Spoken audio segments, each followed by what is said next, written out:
Kristiine keskuses möödunud nädalavahetusel oste sooritanud ja vaba aega sisustanud inimesed olid tunnistajaks üpris omalaadsele üritusele. Suure kaubanduskeskuse fuajeesse oli püsti pandud hiiglaslik kiik, millel hulljulged laejal käisid. Peeti võistlusi alles 2 aastat tagasi avalikkuse ette ilmunud spordialal. Siin on esimesed sisekiikingu võistlused, võib öelda minu teada maailmas, sest ei ole nagu ennem olnud. Ja meie oleme, see on Eesti Kiikingu Liit on need korraldanud koos Kristiine kaubanduskeskusega. Nende võistluste tulemustest hakkavad nagu siserekordid kehtima ja saab nagu kirja 6 vanuseklassist. Mis asi see kiiking üldse on? Kiiking on niisugune spordiala, kus inimesed ajavad kiigega üle võlli ja kes suudab pikemat haistega üle ajada, see on võitja. Selleks läheb vaja jõudu ja tugevust ja julgust.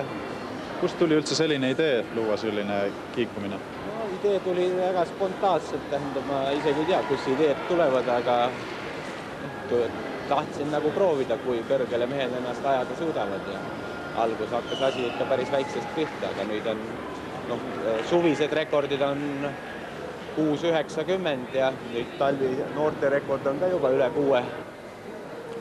Kiikingu absoluutne rekord kuulub Argo Linnamäele, kes on üle võlli käinud 6 meetri ja 90 sentimeetri pikkuste haistega. Maapinnast oli ta seega 14 meetri kõrgusel. Linnamäe oli parim ka esimestel sisevõistlustel, saades tulemuseks 6,31. Miks sa tegeled sellise alaga nagu kiiking? Ma ei oska nagu öelda.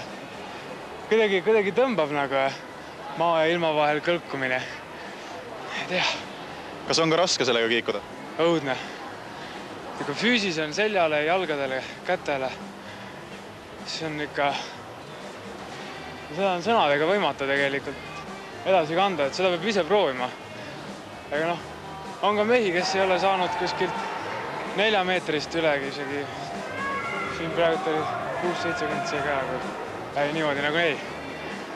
Kas on ka siin mingid erinevaid tehnikaid, mida kasutada, et üle saada? Tehnika väga tähtis. See on niimoodi, et jõud ja tehnika.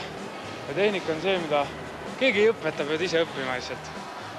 On ka erilisi tehnikaid, eri tüüpe, aga põhiline, et postide vahel oled sirge ja õigel ajal kükitad, kui vaja ja üles jälle.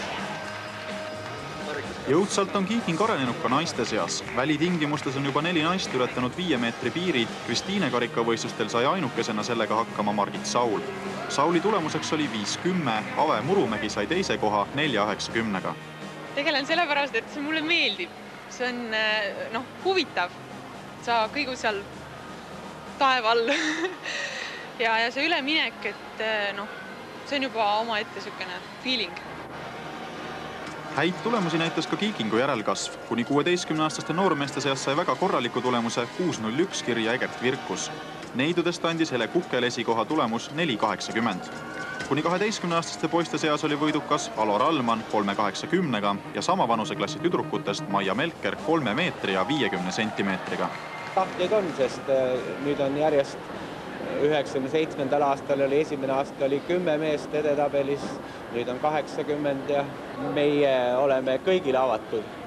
Ja nüüd suvel tulevad teised Eesti karikavõistlused 6 etapist koosnevad ja sealt on rahvust ja rassist olenemata võivad kõigi riigi kodanikud osa võtta.